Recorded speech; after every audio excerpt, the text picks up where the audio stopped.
Do you want to know how an Osmo Pocket works on a bike? Well, today we're going to find out.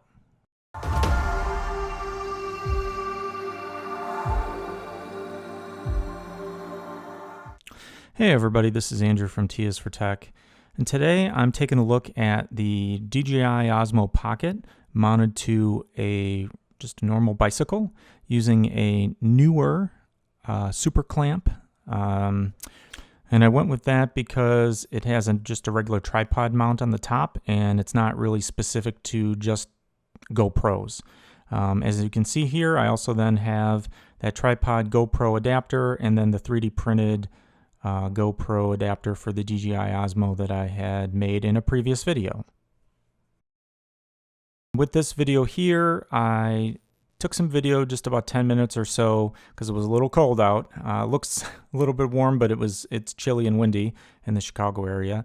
Anyway, so I went down the street. I went down part of a bike path. Was going to go through the forest preserve, but the ground is kind of like a sandy gravel, and it was just way too wet to go through there. So I'm just going to be quiet here for a little bit and let you watch some of the video. And as the video is playing, I'll kind of chime in with some of my thoughts and feedback on how I think the video turned out.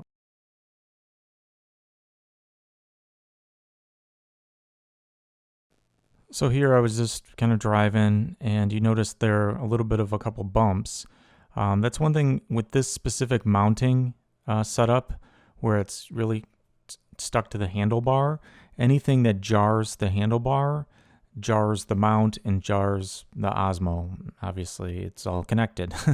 So as you can see, there is quite a bit of, if the road is not smooth, it does jiggle the image a little bit, and you get that kind of jello effect of just, the image wobbling.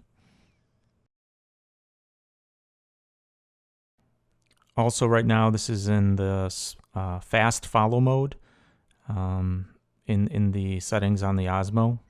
So just to keep that in mind. And as you can see, with just the sun brightness and the glare on the actual image, this really needs some ND filters. With the constant f2 aperture on this camera, any sort of bright sunlight, it just overpowers, this camera's ability, I think, to compensate, right, with a higher shutter speed. Anyways, so when those are available from DJI, I don't even think they're listed yet as even out of stock, right? I don't. Last time I checked a couple days ago, I couldn't even see the ability to order them on their site. So hopefully those will come available shortly this year, because I think once everyone gets into summer and bright situations, they're going to really need a set of ND filters.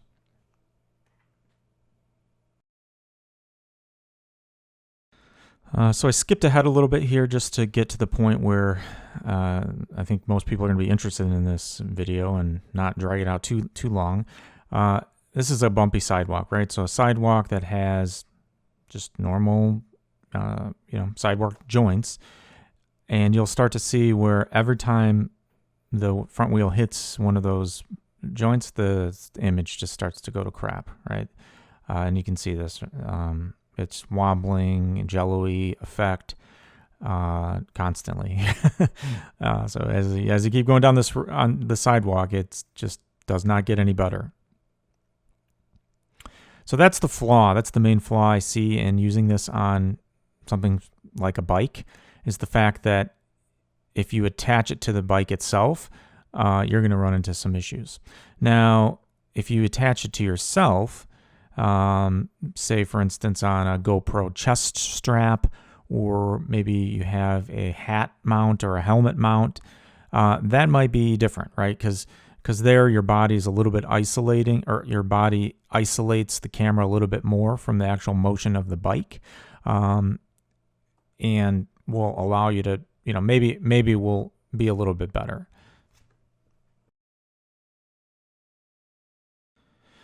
Now, unfortunately, I don't have a mount like that. I don't have a helmet mount or a chest strap or anything for the GoPro that I could use with this. So I'm going to have to get that and try to do this again, maybe when it's a little bit warmer out, and see how that works.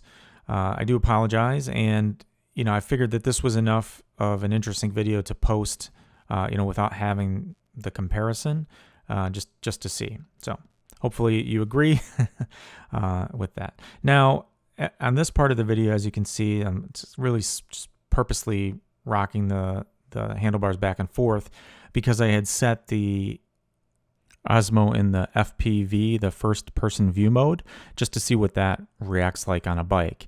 And as you can see, it does allow the camera to rock side to side, and it doesn't try to keep it totally level to kind of simulate more of what you're seeing as a person, kind of going through whatever you're going through.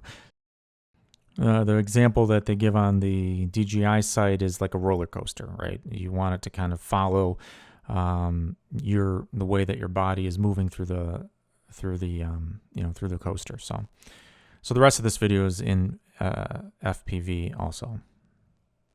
So you can see here, it's kind of leaning to the side as you turn.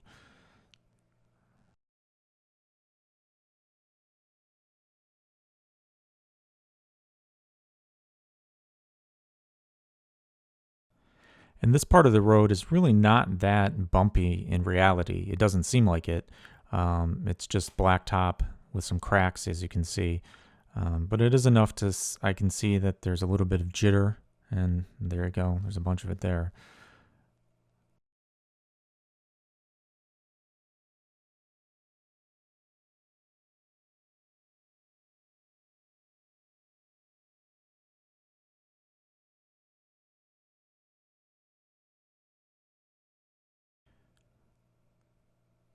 And then in a second here, I will put the audio on from the Osmo. As you can hear, it's really not usable when you're riding or there's any sort of wind. So you can tell in just a second here.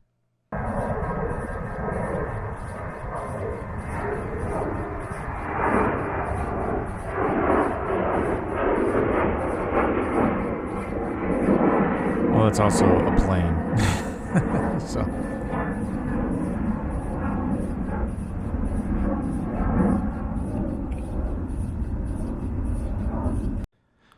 So that's about it for this video.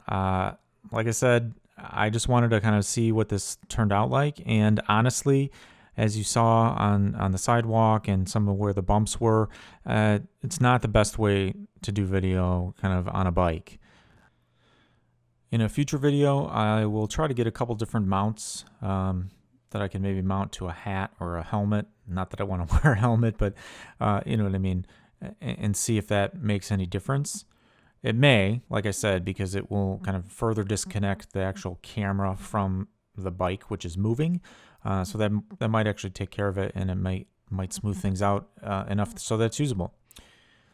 Again, this is Andrew from T is for Tech. Thanks for watching, and I'll see you next time.